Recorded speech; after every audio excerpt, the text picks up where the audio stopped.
Кодзијас му порача на Заев дека ќе го потегнел за уши преку НАТО, ЕУ и Нимиц, ако останел министер за надворешни работи на Грција.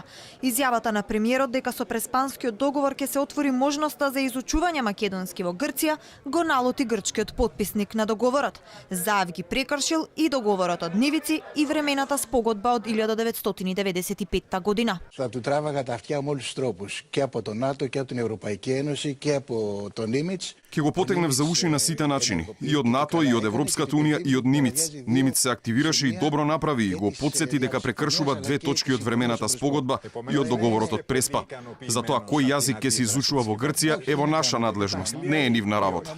Треба да се промени и членот 49 од Уставот. ТВ Алфа уште пред 2 дена го праша владиниот портпарол дали Нимиц навистина имал телефонски разговор со Заев и интервенирал околу ситуацијава. Одговорот беше дека официјалниот став на владата е таков разговор не се случил. Во меѓувреме од Илинденска број 2 испратија до објаснување до грчката јавност, а вчера портпаролот Бошњаковски се објасни пред македонската јавност. Изразија жалење што некои коментари биле разбрани и протолкувани на погрешен начин. Премиерот во саботата во собранието во една од репликите кон опозицијата како дел од дебатата за уставни измени рече: Зборувате за македонците во Грција со толкав жар. И добро е тоа, но се прашиме што направивме досега за нив во овие 27 години. Честно, направивме ли нешто за нив? Преку пријателство, преку тргнување на овој горчлив проблем, што сите овие 27 години леблеше над нас, ни беше тек на тонење.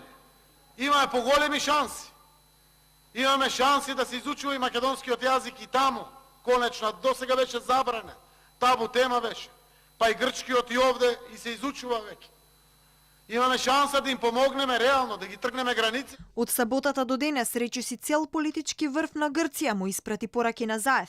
Испровоциран од изјавата денеска и лидерот на грчката опозиција Мицотакис ги повика сите партии кои не се дел од владината коалиција да го блокираат процесот на ратификација и да не го гласаат Преспанскиот договор во парламентот.